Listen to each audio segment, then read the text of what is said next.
আসসালামু আলাইকুম প্রিয় দর্শক, অন্য মঞ্চের আলাপ চাইতায় আপনাদের সকলকে আমন্ত্রণ জানাচ্ছি। নমস্কার, আমি তরুণ ঘোষ। তো আজকের দিনে কিছুটা ভালো ভিডিও করব ভেবেছিলাম, কিন্তু আপনার দেশের এই যে পররাষ্ট্রমন্ত্রী খলিলুর রহমান, তিনি তো দেশকে ডুবিয়েই ছাড়বেন। তিনি স্থির করে নিয়েছেন তিনি দেশকে ডুবিয়েই ছাড়বেন, তার আর অন্য কোনো কাজ নেই। তিনি মরিশাসে গেছিলেন, বেরিয়ে তিনি একটা দিয়েছেন, ইন্টারভিউ দিয়েছেন।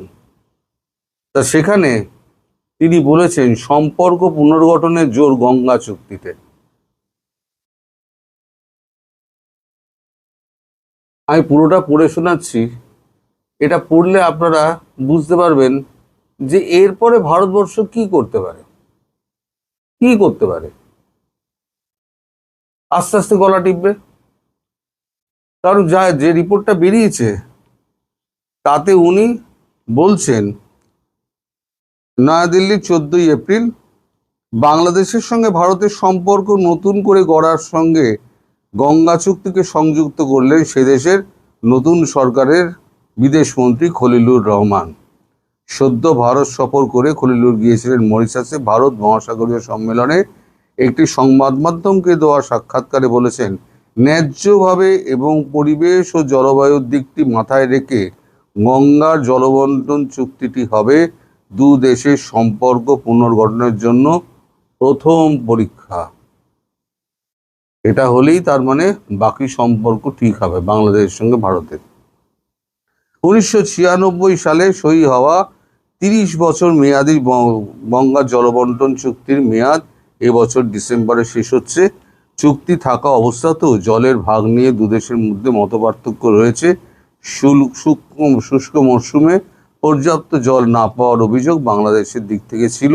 দুদেশের সামগ্রিক সম্পর্কের ক্ষেত্রে চুক্তি কতটা গুরুত্বপূর্ণ জানতে চাইলে খলিলুর বলেন, গঙ্গার জলের সঙ্গে আমাদের সম্পর্কটা বাঁচা মরার, আমাদের গোটা সভ্যতা ও জীবিকা গঙ্গার জলের উপর নির্ভরশীল। এটা ঠিক। এখন যে চুক্তিটা আছে তা কয়েক মাসের মধ্যে শেষ হয়ে যাবে। আমরা একটি সংশোধিত চুক্তি দেখতে চাই যা ভারতের জরুরি প্রয়োজন মেটাতে পারবে, যা মানুষের জরুরি প্রয়োজন মেটাতে পারবে।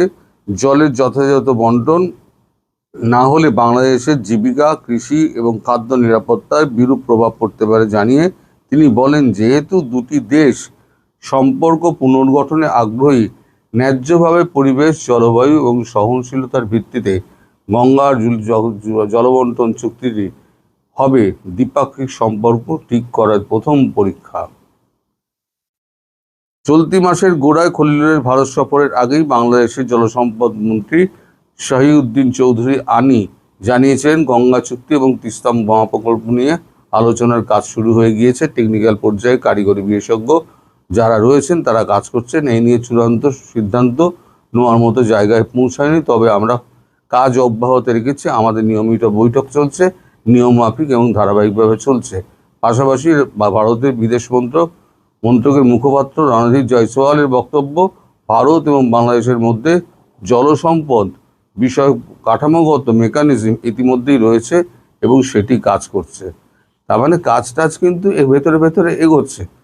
কিন্তু তারপরে এরকম যে স্টেটমেন্ট উনি যেটা বলছেন, যে একটি সংবাদ মাধ্যমে দেওয়া সাক্ষাৎকারে বলছেন, ন্যায্যভাবে এবং পরিবেশ ও জলবায়ু দিকটি মাথায় রেখে গঙ্গার জলবন্টন চুক্তিতে হবে দু দেশের সম্পর্ক পুনর্গঠনের জন্য প্রথম পরীক্ষা।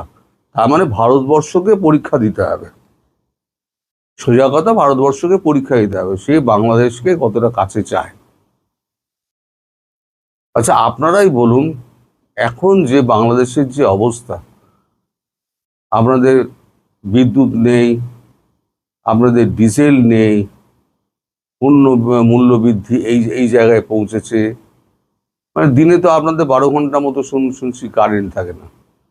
তারপর একটা ওই যে চুল্লি ছিল, যেটা তেল শোধনাগার যেটা ছিল পায়রা না কোথায়, সেটাও তো বন্ধ হয়ে গেছে, কারণ ক্রুড অয়েল তো পাওয়া যাচ্ছে না। ক্রুড অয়েল পাওয়া না গেলে তাহলে ওটা চালিয়ে রাখার একটা কস্ট রয়েছে, তার থেকে বন্ধ করে দেওয়াটা ভালো। এটা বুদ্ধিমানের কাজ হয়েছে। যখন হবে তখন 2 মাস লাগবে ওটা চল্লিটা চালু করতে, কিন্তু এই 2 মাসেরই খরচাটা তো বেঁচে যাবে। তো এই যখন অবস্থা, সেই সময় ভারতকে যদি শর্ত দেয়, ভারত সেটা ভালোভাবে মানবে? আপনারা শর্ত দেওয়ার জায়গায় রয়েছেন খলিলুর রহমান। দেশটাকে যা করে ফেলেছেন আপনারা, ধ্বংসস্তূপে পরিণত হয়ে রয়েছে। আমার এক বন্ধু বলছিলেন একটা পিলারের, 4টে পিলারের ওপরে দাঁড়িয়ে, যে কোনো সময় একটা ভূমিকম্প হবে, ধাবাস করে পড়ে যাবে, এবং সেটাই হবে। 2-4 মাসের মধ্যে মানুষ অস্থির হয়ে যাবে, গরমে অস্থির হবে, মূল্য বৃদ্ধিতে অস্থির হবে, তারপরে আপনার তেল না পেয়ে অস্থির হবে, অর্থনৈতিক স্থিতিশীলতা না থাকলে অস্থির হবে। দেখবেন একদিন মানুষ কিন্তু ওই প্রথমবার আমি বলেছিলাম না, একদিন ঝাড়ু হাতে পথে নেমে এসে সব ঝেঁটিয়ে বিদায় করবে। তখন আমাকে অনেকে অনেক কিছু দেখে দিয়েছিলেন, তা আমি সেগুলো আর রিপিট করতে চাই না। কিন্তু আজকে ধীরে ধীরে ধীরে ধীরে সেই পরিণতির দিকে যাচ্ছে। তার উপরে এই ধরনের স্টেটমেন্ট, এখানে যখন এসেছিলেন তখন একটা কেঁচোর মতো বসছিলেন, তার সঙ্গে যেটা হুমায়ুন না কি এসেছিলেন তিনিও তো অনেক বড় বড় কথা বলেছেন, কিন্তু এখানে একেবারে দাঁতে দাঁত চিপে বসছিলেন, ঠোঁটে ঠোঁট চিপে বসছিলেন।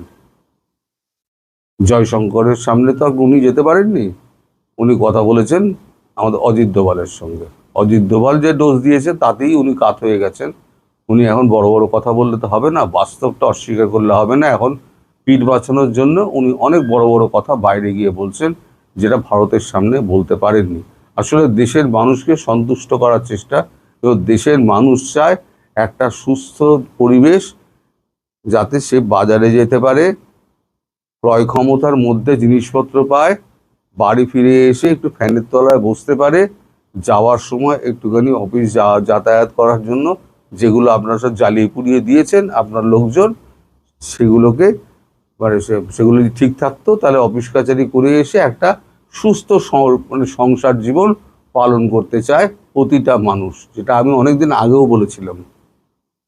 আগে আপনাদের জীবনে ছিল অফিস থেকে আসতেন, এসে একটু পরিবারের সঙ্গে আড্ডা মারতেন, তারপর সন্ধেবেলা বেরোতেন, সন্ধেবেলা বেরিয়ে আপনারা একটু সিনেমা দেখতে যেতেন, কেউ একটু পার্কে বেড়াতে যেতেন, কেউ আড্ডা মারতে যেতেন, বা বাড়িতেই আপনারা সিনেমা থিয়েটার দেখতেন। এখন তো সিনেমা থিয়েটারের তো গল্প উঠে গেছে। এখন যারা অভিনেতা অভিনেত্রী ছিল তারা প্রায় বেকার হয়ে গেছেন। মানে আপনার দেশটাকে আপনারা কিছু রাখেননি, পুরো ছাড়খাড় করে দিয়েছেন। ওই 4টে পিলারের ওপর যে দাঁড়িয়ে আছে, যিনি বলেছেন না আমার বন্ধু, একেবারে সঠিক কথা বলেছেন। একদিন একটা ভূমিকম্প হবে, ধাবাস করে পড়বে, তারপরে দেখবে যে সব ঝাঁটা হাতে বেরিয়ে গেছে, বলে শেখ হাসিনাকে ফেরত দাও। এবং বহুদিন আগে আমি বলেছিলাম যে শেখ হাসিনা প্রধানমন্ত্রী হিসেবেই ফিরবেন, আপনারাই রাস্তায় নেবে, আপনারাই বলবেন শেখ হাসিনাকে আমরা প্রধানমন্ত্রী হিসেবে চাই। ওই একেবারে সীমান্তের কাছে গিয়ে আপনারাই দাবি তুলবেন। ভারতবর্ষ সেই অপেক্ষাতেই রয়েছে। আমি আর একটা প্রসঙ্গে যাব। এখন সেই ভদ্রলোকের নাম আমি বলছি, এই ভদ্রলোকের নাম হচ্ছে সাইফুল আমিন। তিনি একজন সাংবাদিকতা করতেন, এখন কানাডায় থাকেন। তার একটা ইন্টারভিউ দেখলাম। তার ইন্টারভিউতে তিনি অভিযোগ করেছেন, মানে তার মতামত প্রকাশ করেছেন যে ভারতীয় সাংবাদিক এবং ভারতীয় ইউটিউবাররা যারা আছে তারা সমগ্র বাংলাদেশকে অপমান করছেন এবং বাংলাদেশকে হেয় করছেন, হেয় প্রতিপন্ন করে কাজ করছেন। আমি তাকে কন্ট্রাডিক্ট করছি না, এরকম কিছু সাংবাদিক এবং ইউটিউবার রয়েছেন, আমি অস্বীকার করব না। কিন্তু আপনারা দর্শক সাক্ষী আছেন, ব্যতিক্রম কিন্তু আমি ছিলাম। আমি কিন্তু প্রথম থেকে বলেছিলাম যে শেখ হাসিনা আমাদের কাছে আত্মীয় এবং তিনি আমাদের অতিথি হিসেবে রয়েছেন। তাকে সর্বদলীয় বৈঠকের মাধ্যমে যে রাখা হয়েছে সে খবরটা কিন্তু আমিই প্রথম দিয়েছিলাম। তারপরে সেটা তো প্রতিষ্ঠিত হলো যে আমি ঠিক বলেছিলাম। তো তার যে সেই কথাটা যে মানুষ তাকে আশ্রয় দাতা হিসেবে দেখাচ্ছে, এটা ঠিক নয়। তিনি আমাদের কাছে সম্মানীয়, এবং প্রধানমন্ত্রীর সম্মানের জায়গায় তাকে সেই নিরাপত্তা দিয়ে রাখা হয়েছে, সেটা আপনারা ভালো করেই জানেন, আপনাদের নেতাদের মাধ্যমে যারা দেখা করে এসছেন। আমার কথা বাদ দিন, তাদের কথা অন্তত বিশ্বাস করবেন আপনারা। তো তার এই মানে অভিমানটা, তিনি একজনকে বিশ্বাস করে তিনি সমস্ত সাংবাদিক এবং ভারতীয় ইউটিউবারদের তিনি একেবারে কাঠগড়ায় তুলতে পারেন না। তার কাঠগড়ায় তোলাটা ঠিক হবে না। তিনি ব্যক্তিগতভাবে কাউকে বলতে পারেন, যদিও যার সম্পর্কে বলছেন তিনি মানুষটা কিন্তু অত্যন্ত জ্ঞানী এবং বুদ্ধিমান মানুষ, এবং আমি তাকে গুরু হিসেবে জানি। তার মতো দানবীর উপকারী মানুষ খুব কম পাওয়া যায়। হয়তো দু চারটে কটু কথা বলেছেন উত্তেজনার মুহূর্তে। আমি তো বলেছি যে ভারতবর্ষের মানুষ এখন কিন্তু বাংলাদেশের নাম শুনলে খেপে যায়। আমার এই যে প্রতিবাদ, আমার যে গালাগাল, সেটা কিন্তু হচ্ছে ওই যারা ভারতকে ভাঙতে চেয়েছিল, যারা চোখে চোখ রেখে কথা বলতে চেয়েছিল, যারা ম্যাপ পরিবর্তন করেছিল, যারা বলেছিল দিল্লি না ঢাকা, ঢাকা ঢাকা, দিল্লি দিল্লি, আমার এটা হচ্ছে তাদের বিরুদ্ধে। আমার যত গালাগাল, যত মানে সব হচ্ছে তাদের বিরুদ্ধে। আপামর যে সমস্ত বাংলা ভাষাভাষী আছে, বাংলাদেশি মানুষ, তারা আমার সব গুরুজন এবং আত্মীয়, বন্ধু বান্ধব। হ্যাঁ, এর মধ্যে কিছু খারাপ ভালো থাকবেই, তো সে তো সংমিশ্রণ থাকে। সব জলেই তো সালফার থাকে, অল্প বিস্তর সব জলেই থাকে, আয়রনও সব জলেই থাকে। তো মিলেমিশেই আমাদের ভারতবর্ষ, খারাপ ভালো আমাদের দেশেও আছে। সবাইকে এক কাতারে ফেলাটা উচিত হবে না। আমি জানাব, ওনার নামটা হচ্ছে সাইফুর আলম সম্ভবত, ওনাকে আমি অনুরোধ করব, সাইফুল আমিন, ওনাকে অনুরোধ করব উনি যেন আমাদের সবাইকে এক কাতারে ফেলে না দেন। অন্তত আমাকে তো নয়। তিনি, আমি বরং আপনাদেরকে বলতাম, আপনারা সাবেক বলেন কেন? আমি বরং আপনাদেরকে বলতাম, আপনার প্রধানমন্ত্রী রিজাইন করে আসেননি, তাহলে আপনারা সাবেক বলছেন কেন? আমি বলতাম, কারণ আমরা মনে করি, মনে প্রাণে বিশ্বাস করি ভারতীয়রা, তিনি এখনো বাংলাদেশের প্রধানমন্ত্রী, এবং তিনি প্রধানমন্ত্রী হিসেবেই ফিরবেন, এবং কোনো ভোট কিচ্ছু হবে না, এরা সব পালিয়ে যাবে, দেখে রেখে দেবে। আর 2-4 মাস যাক, এই অবস্থায় সব পালিয়ে যাবে, কেউ থাকবে না। সবাই ভালো থাকবেন, সুস্থ থাকবেন, সাবধানে থাকবেন, এবং কামনা করব আগামী দিনগুলো আপনাদের সেই সুস্থির দিন আবার ফিরে আসুক। আমরা সকলে গলায় গলা মিলিয়ে আমরা বলতে পারবো আমরা সকলে ভালো আছি। তারেক রহমানকে আসলে পরামর্শ দিচ্ছেন কারা? কারাই বা তাকে বিভিন্ন তথ্য সরবরাহ করছেন? বেশ কয়েকদিন ধরেই এটি নিয়ে ভাবছিলাম। আজকে মোটামুটি সামাজিক যোগাযোগ মাধ্যমে একটাই আলোচনা।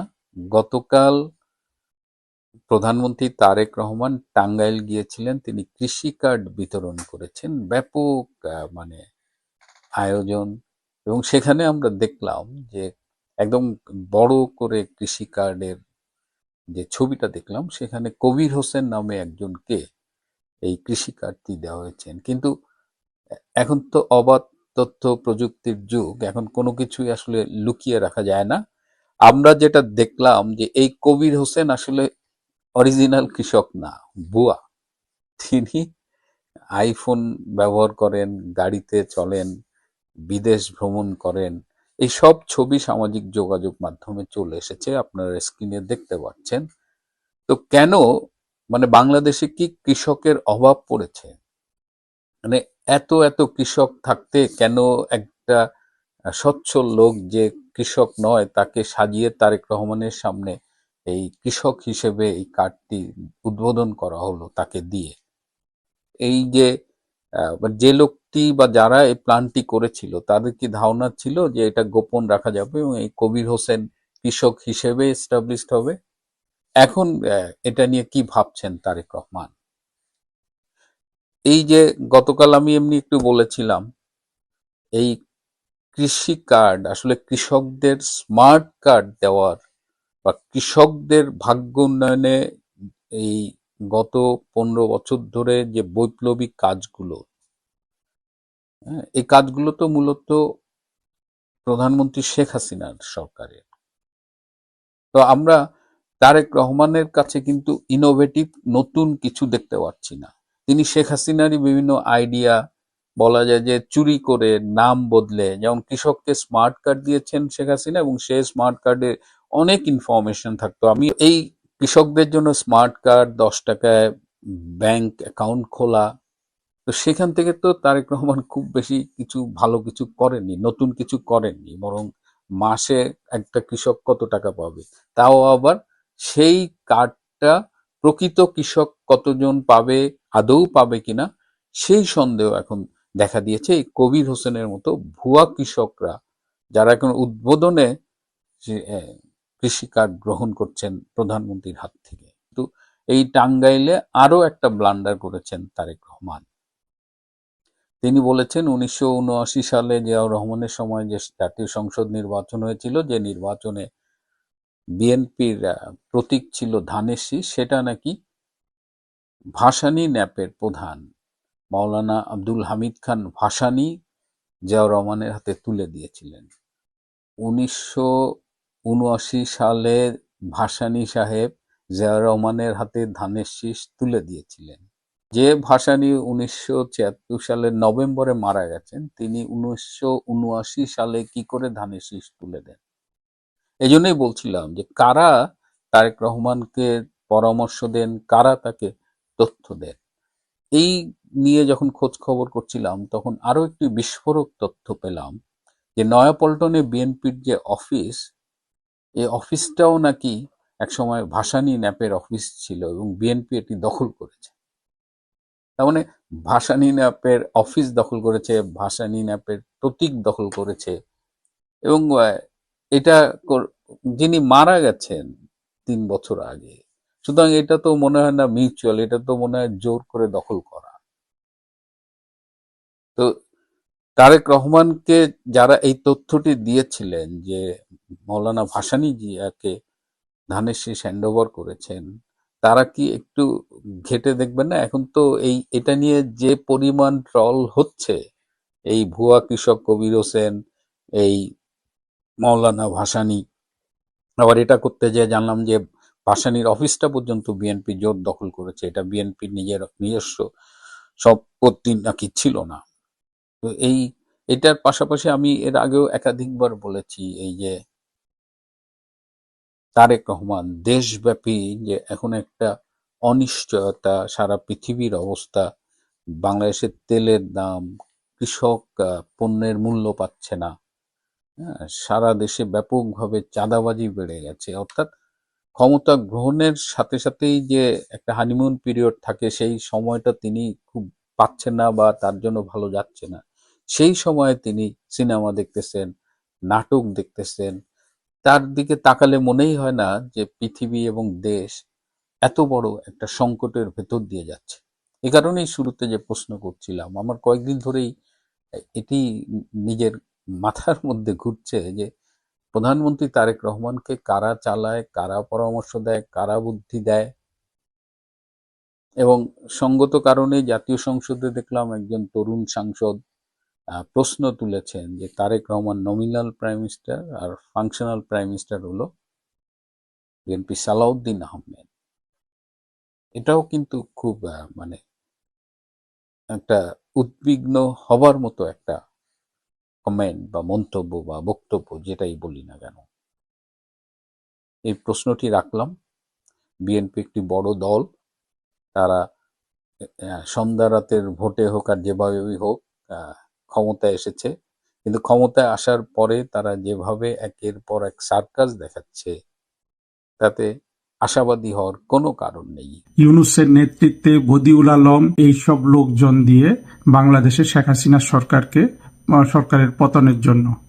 একইভাবে নর্থ ইস্ট চ্যানেল নামে একটা ইন্ডিয়ান সংবাদ সংস্থা, তারা পর্বের ধারাবাহিক আর্টিকেল প্রকাশ করছে কিভাবে এই জুলাই জঙ্গি উত্থানে ষড়যন্ত্র হয়েছিল। ইতিমধ্যে তারা দুটো ইনস্টলমেন্ট প্রকাশ করেছে, যেখানে তারা দেখিয়েছে যে বাংলাদেশের এই জুলাই জঙ্গি উত্থানে কিভাবে সেনাবাহিনী জড়িত হয়ে গিয়েছিল এবং সেনাবাহিনীর কর্তারা স্নাইপার দিয়ে 100 করে রাস্তায় যারা কাজ করে এই ধরনের শ্রমিককে মেরে এগুলোকে ছাত্র বলে চালিয়ে দিয়ে এই জঙ্গি উত্থান ত্বরান্বিত করেছিল। অদ্ভুত বিষয় হলো যে ঢাকা বিশ্ববিদ্যালয় যেখানকার যার নামে এই আন্দোলনটা চালানো হয়েছিল সেখান থেকে কেউ কিন্তু মারা যায়নি। নিষ্ঠুরতা এবং এর ব্যাপকতা বাংলাদেশের মানুষ তো এখন ভোগ করছে। তারা দরিদ্র হয়ে গেছে, তাদের দেশ প্রায় ধ্বংস হয়ে গেছে, তাদের দেশের অর্থনীতি ধ্বংস হয়ে গেছে এবং তারা ইউনূসের পরে এখন তারেক রহমান সরকার চালাচ্ছে, কিন্তু কেউ কিন্তু দেশটা ঠিক মতো চালাতে পারছে না এবং পারবেও না। এই অবস্থায় আমি রাজনীতিতে যোগ দিলাম। অবশ্যই এটাকে স্বঘোষিত বলতে পারেন, আমি একজন আওয়ামী লীগের সদস্য হিসাবে কার্যক্রম চালাবো এটা ঘোষণা দিয়ে এসেছি। তো সেক্ষেত্রে আমি যেটা চিন্তা করেছি, আমার ইউটিউবের আমার কথাবার্তা অনেক বেশি বলবো এবং ইউটিউবে টক শো উপস্থাপন করব। টক শো বলতে আমি আমাদের মূল যে কথাগুলো দরকার বাংলাদেশের জন্য, বাংলাদেশের স্বাধীনতা বিরোধী জঙ্গি মৌলবাদী যারা যেসব কথা বলে বলে শেখ হাসিনা সরকারের বিরুদ্ধে বাংলাদেশের মানুষের মগজ ধুলাই করেছিল, সেই জিনিসগুলো আমরা পুরো রিভিজিট করব। তার মধ্যে ছিল দুর্নীতি, যেটা মিথ্যা প্রমাণিত হয়ে গেছে, কারণ ইউনূসের সময় দুর্নীতি তার সকল সীমা ছাড়িয়ে গিয়েছিল। দুর্নীতিতে আওয়ামী লীগের যতই আপনি দেখুন, সারা বিশ্বের সব রেকর্ড বলে সেই দুর্নীতি ছিল, কিন্তু 2001 থেকে 2006 সাল পর্যন্ত বাংলাদেশ দুর্নীতিতে 5 বার শীর্ষস্থান অধিকার করেছিল। শেখ হাসিনা সরকার এসে এটা কমিয়েছিল।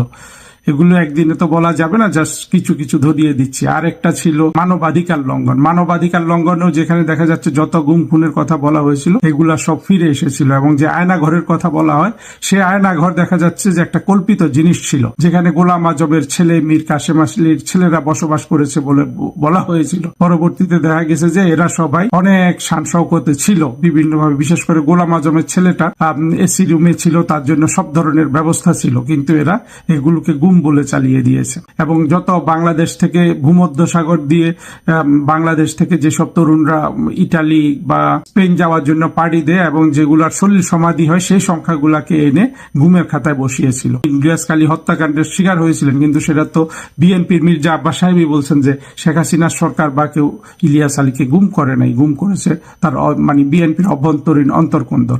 এগুলো আমরা সব জেনে শুনেও কিন্তু সেগুলো আমরা কোনো মানুষ বিশ্বাস করে বা না করে, এটার উপর যথেষ্ট কাজ আমরা করিনি। আর একটা তৃতীয় জিনিস ছিল যে ইন্ডিয়ার কাছে শেখ হাসিনা বাংলাদেশকে বিক্রি করে দিয়েছিলেন এবং এই জিনিসটা ছিল সম্পূর্ণ মিথ্যা এবং এটার উপর আমাদের অনেক কাজ করার বাকি।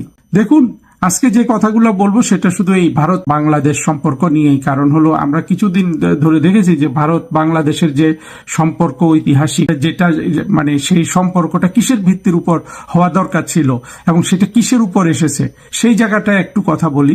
এটা অত্যন্ত ব্যাপক বিষয়। আজকে যেটা বলবো, দেখুন, ভারতকে বলা হয় যে ভারত, বাংলাদেশের মানুষ বিশ্বাস করে যে প্রেসিডেন্ট এরশাদ ছিলেন ভারতের অত্যন্ত অনুগত, এইটা বিশ্বাস করে।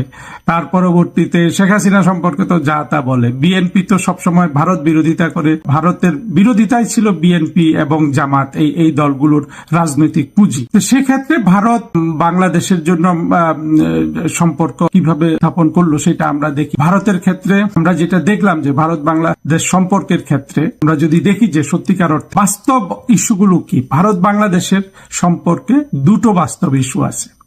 একটা হলো যে আমাদের সীমান্তে ভারতের সীমান্ত রক্ষী বাহিনী যে বাংলাদেশি নাগরিকদের হত্যা করে, এটা একটা ইস্যু এবং এই হত্যাকাণ্ডটা হয় কিন্তু ভারতের মধ্যে, অর্থাৎ বাংলাদেশ থেকে কেউ অবৈধভাবে ভারতে ঢুকলে সেখানে এই হত্যাটা হয়, বছরে 8-10টা যাই হোক। এইটা বন্ধ করা, এইটা বন্ধ হয় না কেন, এটা একটা ইস্যু হতে পারে। এই ইস্যুটা বাস্তব, এটা নিয়ে আলোচনা করা যেতে পারে। আরেকটা ইস্যু হলো বাংলাদেশের নদ নদীতে যে পানি প্রবাহিত হয়, যেগুলো ভারত থেকে আসে, সেখানে পানির একটা সম্মানজনক বলুন বা ন্যায্য হিস্সা। এর বাইরে কিন্তু ভারত বাংলাদেশে কোনো কণ্টকাকীর্ণ সমস্যা নাই। এক সময় ছিল স্থল সীমানা চিহ্নিত করার ইস্যু, সেটা শেখ হাসিনা আর নরেন্দ্র মোদী এই দুই প্রধানমন্ত্রী মিলে এটা কিন্তু সমাধান করে ফেলেছিলেন। তারপরে ভারত যেমন এই দুটা ইস্যু রয়ে গেছে, তিস্তার পানি বন্টন ভারতের অভ্যন্তরীণ কারণে এবং সীমান্তে হত্যা যেটা বন্ধ ভারত চাইলেই করতে পারে, এই দুইটা ইস্যু। আরেকটা ইস্যু ভারতে আমাদের যারা বন্ধু আছেন বা যারা ভারত বাংলাদেশ সম্পর্ককে গুরুত্বপূর্ণ মনে করেন তাদের একটু স্মরণ করিয়ে দিতে চাই। আরেকটা হলো কিছু দৃষ্টিভঙ্গিগত, অর্থাৎ ভারতের লোকজন যারা আমাদের পরিচিত বা তারা যেভাবে বাংলাদেশ সম্পর্কে কথা বলেন সেটা কিন্তু বাংলাদেশের মানুষ খুব ক্যাচ করে। অর্থাৎ সেখানে এক ধরনের নিজেদেরকে বড় দেশের নাগরিক হিসাবে বাংলাদেশ যে ভারতের সবকিছুর উপর নির্ভরশীল সেইটা নিয়ে কথা বলার সময় যেই ভঙ্গিতে তারা কথা বলেন সেটাও কিন্তু বাংলাদেশের জঙ্গিরা তো ধরে, সাধারণ মানুষও সেটাকে সেই জিনিসটাকে লক্ষ্য করে এবং সেটাকে এই বাংলাদেশে ভারতের কাছে বাংলাদেশ বিক্রি হয়ে গেছে এই ধরনের মিথ্যা অপপ্রচারে কিন্তু ওইটা যুক্ত হয়। তো বাংলাদেশ সম্পর্কে এই জিনিসগুলো, এই যে তিনটা কথা বললাম, এছাড়া কিন্তু আর কিছু নাই। কিন্তু আপনি জঙ্গিদের কাছে যান, হাজারটা জিনিস আপনি পাবেন। দেশ বিক্রি করে দেয়া, দেশের মধ্য দিয়ে ভারতের সেনাবাহিনী চলছে, ভারতের মালপত্র চলছে, এখানকার জিনিস ওইখানে যাচ্ছে, এইরকম এখানে শুধু অপপ্রচার। কারণ এই জিনিসগুলো তো কোনোটা পাবলিকলি প্রকাশিত না, আর বাংলাদেশের মানুষ সেটা বিশ্বাস করে এবং যেটা পুরোপুরি ইসলাম ধর্মকে কাজে লাগিয়ে হিন্দুদের প্রতি ঘৃণা ছড়িয়ে সেই ঘৃণাটাকে ভারত বিদ্বেষের সাথে সংশ্লিষ্ট করে তারা কিন্তু ওই ৭১-এ যে পাকিস্তান বাহিনী পরাজিত হয়েছিল আর এই লোকগুলা যে পাকিস্তানের নাগরিক হতে পারলো না, পাকিস্তানের অংশ হতে পারলো না, বঙ্গবন্ধু যে দেশটাকে ভাগ করে বাংলাদেশ করে দিলেন সেই প্রতিশোধ নিয়ে যাচ্ছে। এবং বাংলাদেশে গণতন্ত্র কোনোদিন প্রতিষ্ঠিত হবে না, বাংলাদেশের সুখ শান্তি কোনোদিন আসবে না বাংলাদেশ থেকে যদি এই অন্যায্য ভারত বিরোধিতা এবং হিন্দু ঘৃণা আর ভারত ঘৃণা যেটা এইটাকে দূর করা হয়। এবং আমরা যদি পৃথিবীর অন্যান্য দেশে যাই, দেখেন প্রতিটা দেশের সাথে প্রতিটা দেশের কিছু সমস্যা আছে। যে আপনি ফিলিপাইন আর চীনের কথা চিন্তা করেন, ফিলিপাইন আর চীনের মধ্যে যথেষ্ট সমুদ্র, সাউথ চায়না, দক্ষিণ চীন সাগর, এগুলো নিয়ে যথেষ্ট ব্যাপক সমস্যা আছে। ফিলিপাইনিরা তো এখন খ্রিস্টান, চীন নাস্তিক বা বৌদ্ধ, সেখানে কিন্তু নাস্তিক ঘৃণা বৌদ্ধ ঘৃণা হিসাবে কিন্তু তারা কিন্তু ফিলিপাইনের মধ্যে কেউ কিন্তু আপনার ফিলিপাইনি জনগণের মগজ ধোলাই করে না। আপনি দেখবেন মালয়েশিয়া আর থাইল্যান্ডের মধ্যে সমস্যা আছে, একটা মুসলমান একটা বৌদ্ধ, সেখানে কিন্তু সেই সমস্যাগুলো সীমিত সমস্যা হিসাবে দেখা হয় এবং সেখানে কিন্তু এই সাম্প্রদায়িক ঘৃণা নাই। আপনি মরক্কো যান, সেখানে কিন্তু মরক্কো হলো যে স্পেন আর ফ্রান্সের পিঠের উপর মরক্কো 100% মুসলমানের দেশ এবং ইসলামিক আইন কানুনে চলে, সেখানে কিন্তু দেখবেন যে কেউ সাম্প্রদায়িক ঘৃণা ছড়ায় না। তাহলে বাংলাদেশের স্বাধীনতা বিরোধী মৌলবাদী জঙ্গিরা কেন এই সাম্প্রদায়িক ঘৃণাটা ছড়ায়? একে তো তারা সাম্প্রদায়িক ঘৃণা ছড়ায়, এটা তাদের বাণিজ্যিক ব্যবসাও। আরেকটা হলো ওই যে মুক্তিযুদ্ধের সময় যে বাংলাদেশে ভারত যে সহযোগিতা করেছিল বা ভারত বাংলাদেশ যৌথ বাহিনী যে পাকিস্তানিদের পরাজিত করেছিল সেটার প্রতি সেই জায়গাটায় প্রতিশোধ নেয়া। এবং এটা এতই অকার্যকর হয়ে গেছে, এই জিনিসটা আমি বারবার বলি এই জন্য যে আমাদেরকে অত্যন্ত চিন্তা ভাবনা করে বাংলাদেশ থেকে ভারতের বিশেষ করে সাম্প্রদায়িক যে ঘৃণাটা ভারতের প্রতি করা হয় সেটাকে কিন্তু সমূলে উৎপাটন করতে হবে, এছাড়া বাংলাদেশের আর কোনো রাস্তা নাই। আপনারা জানেন এই কথাগুলো আমি অনেকবার বলে এসেছি, কিন্তু এর সাথে যে জিনিসটা যোগ করে আজকে শেষ করব, সাম্প্রতিককালে দেখা গেল যে প্রধানমন্ত্রী তারেক রহমানের সাথে ভারতের সম্পর্কটা বেশ ধরনের, তারা দেখাচ্ছেন যে তাদের মধ্যে খুব ভালো সম্পর্ক রচিত হয়েছে এবং এটার ফলে বাংলাদেশের স্বাধীনতা বিরোধী মৌলবাদী শক্তির মনে এক ধরনের আশার সঞ্চার হয়েছে। ভারতের সাথে আওয়ামী লীগের সম্পর্ক বোধহয় শেষ হয়ে গেল, মাঝে মধ্যে এরকম গুজব তোলে যে শেখ হাসিনাকে আর ভারতে রাখবে না এগুলো। কিন্তু ভারতের কর্তৃপক্ষ চাইলেই কি তারেক রহমানের বা জঙ্গিদের সাথে সুসম্পর্ক করতে পারবেন? এটা পারবেন না। ভারত এর মধ্যে অনেকগুলা কাঁচা কাজ করেছে, আমি বিভিন্ন জায়গায় বলেছি। আমি যেটা বলবো যে প্রধানমন্ত্রী নরেন্দ্র মোদী তারেক রহমান সাহেবের কাছে যেই চিঠি লিখেছেন বেগম খালেদা জিয়ার দাফনের দিন, যেটা হস্তান্তর করেছেন জয়শঙ্কর সাহেব, সেই চিঠিটা দেখলে আমরা বুঝতে পারি ভারতের চিন্তা ভাবনার দুর্বলতা কোথায়। তারা যে আসলে কোনো গভীরতায় যান না বাংলাদেশের সাথে সম্পর্কে। তারা বড় দেশ হিসাবে হয়তো ভাবেন যে আমাদের এত গভীরে ঢোকার দরকার কি তোমাদের সাথে, আর তাদের কথাবার্তা সবসময় এক ধরনের উন্নাসিকতা প্রকাশ পায়। আমি বলতেছি ভারতেও যাদের কথা বলি, যারা বাংলাদেশ নিয়ে কথা বলে, সেটাও কিন্তু সচেতন ভাবে বন্ধ করা উচিত। যদিও এই ধরনের উন্নাসিকতা নিয়ে সব বড় দেশের লোকগুলি কথা বলে, কিন্তু বাংলাদেশের ক্ষেত্রে ভারতীয়দের এই জায়গাটা এক ধরনের সচেতনতা দরকার। কিন্তু যেটা হলো যে বাংলাদেশ ভারত যে সম্পর্কটার উপর গড়া উচিত ছিল, সেটা তো এইভাবে উচিত ছিল যে বাংলাদেশ যে মুক্তিযুদ্ধের মাধ্যমে প্রতিশ্রুতি দিয়েছিল একটা আধুনিক গণতান্ত্রিক রাষ্ট্র হবে, ভারতের মতো একটা গণতান্ত্রিক রাষ্ট্র হবে, সেই জায়গায় বাংলাদেশ কতটা উন্নতি করেছিল সেটা কিন্তু ভারত কখনো সেটা নিশ্চিত করতে পারেনি। যেমন গণতন্ত্রের উন্নতির ক্ষেত্রে একটা জিনিস হলো যে সেই দেশের সংখ্যালঘু শ্রেণীর মানুষরা কিন্তু সেখানে শান্তিমতো বসবাস করবে।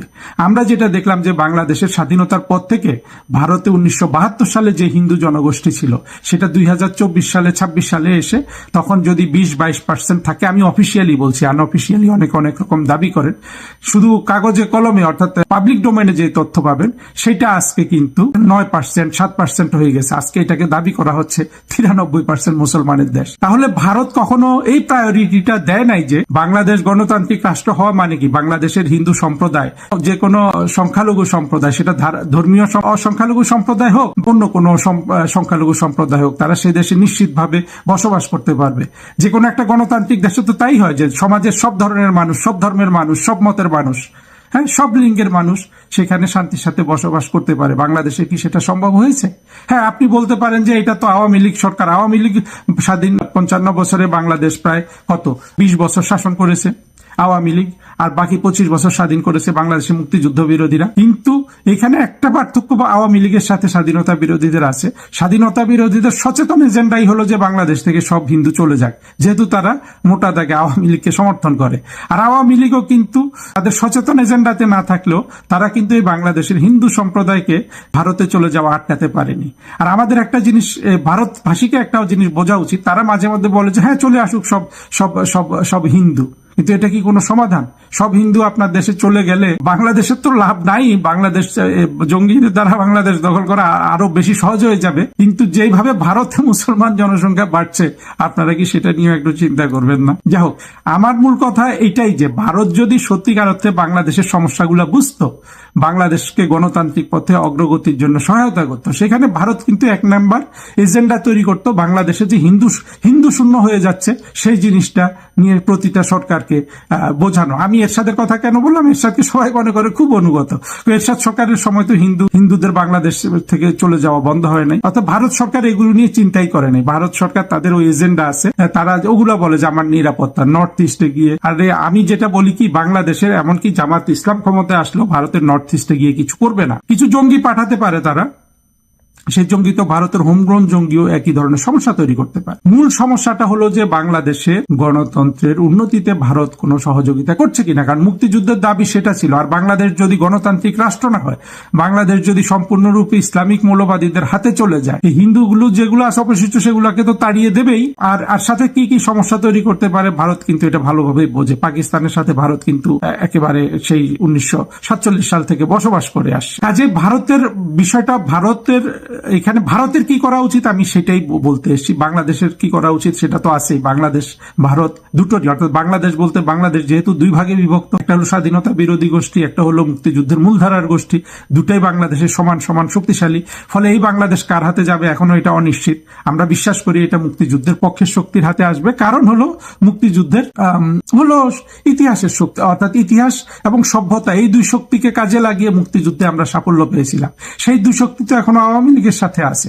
ফলে দীর্ঘমেয়াদে আওয়ামী লীগই কিন্তু রাজনৈতিকভাবে শক্তিশালী, কিন্তু সেটা সেই শক্তি বাংলাদেশের স্বাধীনতা বিরোধী দলগুলোর সাথে নাই বলে তারা পরাজিত হবে। কিন্তু ভারত কোন ভিত্তিতে বাংলাদেশের সাথে তার সম্পর্ক তৈরি করবে সেটা হওয়া উচিত। এই বাংলাদেশে গণতন্ত্র অগ্রগতিতে ভারতের এটা কন্ডিশনাল হওয়া উচিত। এবং সেই সাথে অবশ্যই বাংলাদেশের হিন্দু জনসংখ্যা যাতে ভারতে যেতে না হয়, তারা যাতে বাংলাদেশে মানমর্যাদার সাথে বসবাস করতে পারে, সেই দিকটার উপর ভারতের দৃষ্টি নিবদ্ধ করা উচিত। কিন্তু ভারতের কোনো তরফে কিন্তু আমরা সেটা পাই না। তাদের এজেন্ডাতে অন্য জিনিসগুলো আছে, সেই তাদের নিরাপত্তার কথা বলা হয়, আর আরো অনেক ধরনের কথাবার্তা বলেন, এবং অ্যাটিচিউডের একটা ব্যাপার আছে যেটা তারা বলবো যে ম্যাচুরিটির সাথে প্রকাশ করতে পারেন না। এই অবস্থায় আমাদেরকে অত্যন্ত সচেতনভাবে কিন্তু ভারত বাংলাদেশ সম্পর্কটা এগিয়ে নিতে হবে এবং মুক্তিযুদ্ধের বাংলাদেশের সাথে ভারতের নিবিড় সম্পর্ক তৈরি করতে হবে। এবং ভবিষ্যতে অতীতে যেভাবে ভারতের কাছে বাংলাদেশকে বিক্রি হয়ে গেছে, এই মিথ্যা কথাগুলা বলে বলে যাকে মানুষের মগজ ধোলাই করেছে, সেখান থেকে বাংলাদেশের মানুষকে ফিরিয়ে আনতে হবে। কাজটা অত্যন্ত কঠিন, কিন্তু আমি হিসাব করে দেখলাম যে এই কাজের উপর পুরো বাংলাদেশের ভবিষ্যৎ গণতন্ত্র রক্ষা করছে। এইটা দিয়েই জঙ্গিরা বাংলাদেশ দখল করেছে, এবং এটা দিয়ে বাংলাদেশকে তারা আফগানিস্তান, বাংলাদেশকে আপনার সেই লৌহ যুগ বলুন, প্রস্তর যুগ বলুন, সে অন্ধকার যুগে নিয়ে যেতে পারবে শুধু একটা জিনিস দিয়ে, ভারত বিরোধিতা, ভারত ঘৃণা আর হিন্দু ঘৃণা নিয়ে। এটা নিয়ে আমাদের সচেতন হতে হবে এবং এটা নিয়ে ব্যাপক কাজ করতে হবে।